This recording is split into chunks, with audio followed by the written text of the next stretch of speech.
Hello everyone, কিতা করে সব ভালো আছুনি? তো আলহামদুলিল্লাহ আমিও ভালো আছি। তো সকালে ঘুম থেকে উঠার পরে স্টার্ট হয়ে গেল গিয়া ব্রেকফাস্টও কিতা খাইতাম। তো এখানে লাগি গেলাম ব্রেকফাস্টের প্রিপারেশন করাত। আর রাত্রে আমি একটা ডো বানিয়ে রাখি দিছিলাম। আমি প্রায় সময় রাত্রে ডোটা বানিয়ে রাখি দিলে সকালে উঠালে আমার একটু ইজি হয় আরকি।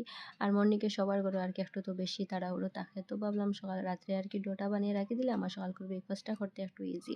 তো এখানে ব্রেকফাস্টটা করিলাম, করার পরে আমি গেলাম গিয়া একটু রোদে আর রোদ দেওয়াই হইয়া তারপরে আমি এখানে আমার মেয়েটারে একটু শাওয়ার করাইয়া দিলাম। ঠান্ডার দিন হওয়ার পর থেকে আরকি তারে শাওয়ার করাইয়া দিতে পারি না। আর হেও করতে বেশি চায় না। তো আজকে ভাবলাম না আজকে তারে শাওয়ার করাইয়া দিয়া একটু রোদিত রাখিয়া গেলাম। তারপরে এখানে আইয়া লাগিলাম লাঞ্চের প্রিপারেশন করাত। ভাবলাম ফ্রিজে একটু মাংস আছে আর আলু দিয়ে মাংস দিয়ে ঝোল বানাইয়া রাখি দিমু আর ওই যে তো এখানে একটা ইজি ওয়েতে আরকি আমি আলু দিয়ে মাংস দিয়ে বানাইয়া রাখি দিছি। আর তারপরে এখানেও আমি শাওয়ার করিয়া আর খাওয়াত লাগতেছি।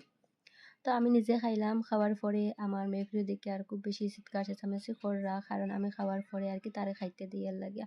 তো আমি খাওয়ার পরে তারে দিলাইলাম আর হেও খাই লিল। তারপরে একটু বিকাল হয়ে গেল। ভাবলাম একটু সময় রেস্ট করি। কারণ মাঝে মধ্যে একটু শরীরেও রেস্ট দেওয়া জরুরি। তো একটু সময় ভাবলাম আরকি রেস্ট করমু। তারপরে সন্ধ্যা হয়ে গেছে। হওয়ার পরে এখানে লাইগা গেলাম সন্ধ্যার পর প্রিপারেশন করা। কারণ সন্ধ্যা পরে তো কিছু না কিছু খাইতে লাগে। আমরা সবার ঘরেও আমরা কিছু না কিছু বানাই।